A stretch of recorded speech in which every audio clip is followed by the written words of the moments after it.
Congratulations, Senator Joel Villanueva. Yan po, binati po siya ng CBAC Party List. Post po ito ng page po. Congratulations daw po being elected as Senate Deputy Majority Leader.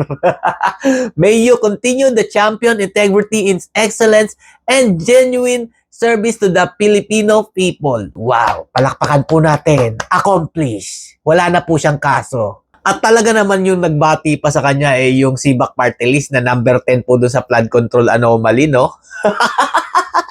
Na pinamumunuan po na kanyang tatay. Palakpakan po natin.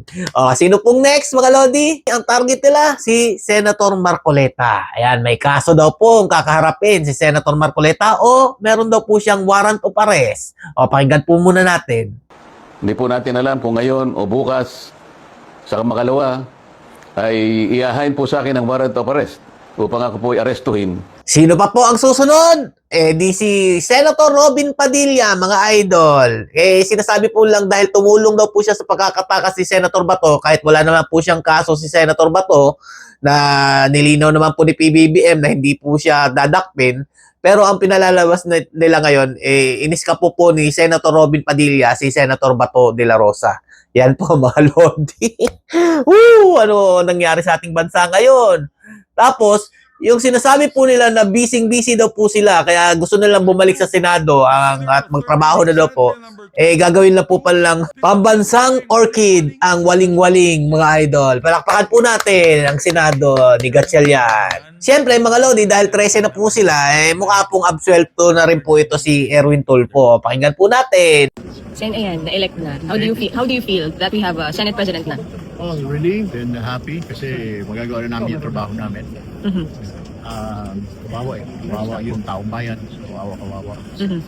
Kawawa naman talaga yung taong bayan. Siyempre, relieve ka na dyan. Mawawala na yung problema mo dahil hindi na kita tatalakayin doon sa flood control anomaly. Yung mali-malitang pera. Galing talaga ni Erwin Tulfo. Masayang-masaya siya dyan. Salamat sa iyo, Joel Villanueva. Ganito po ang Senado at ang ating administrasyong Bongbong Marcos Jr. Yung mga tinuturong kawatan ng mali-malitang flood control anomaly, sila po ang nakakapagbenepisyo ng tulong galing po sa pamahalaan, hindi po yung mga witnesses.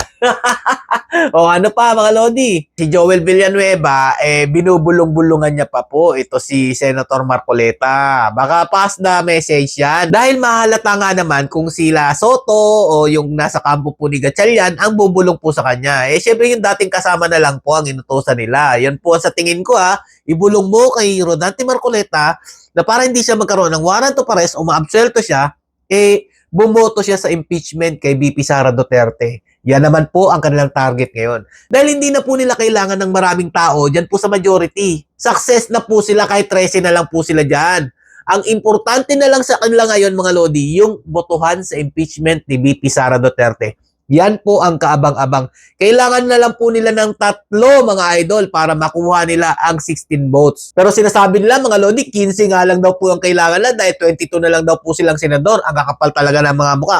Kung sakali man totoo yun, mga Lodi, 2 na lang po ang kailangan nila. Ito naman po ang kanilang tinatarget ngayon. Kung sino po ang sasama sa kanila para sa pagboto ng impeachment kay VP Sara Duterte, maaabsuelto. Kaya sino po kaya ang susunod, mga Lodi, na magtatraidor o magiging hudas dito po sa kampo po nila Senator Alan Peter Cayetano? Ito po ba yung magkapatid na Villar? Si Senator Rodante Marcoleta po ba? Mapipilitan po nila? Eto, mga Lodi, si Amy Marcos, hindi rin po ako naniniwala na magiging solido po yan kay VP Sara Duterte. Siyempre, kapatid po niya yan si Marcos Jr. Baka ito po yung last resort nila kung sakaling kailangan po ng panghuling boto. Yan lang po sa tingin ko kasi hindi ko na po mabigay yung tiwala ko kay Senator Amy Marcos Siyempre, mga Lodi, ang pinaka-solid lang talaga dyan, si Senator Robin Padilla, Senator Bato, at saka si Senator Bongo. Yan lang po talaga nakikita kong solid po para sa mga Duterte. Wala na po talaga pag-asa ating bansa kung ganito po ang ating administrasyon. Kung sino po yung bumabangga sa kanila, talaga naman pong iniipit nila at pinang-iinitan. Hanggang dito lang po muna, mga Lodi. Abangan po natin kung sino po yung boboto sa impeachment kay VP Sara Duterte. Pero kahit anong mangyari, nasa iyo pa rin ang aming suporta, VP Sara Duterte.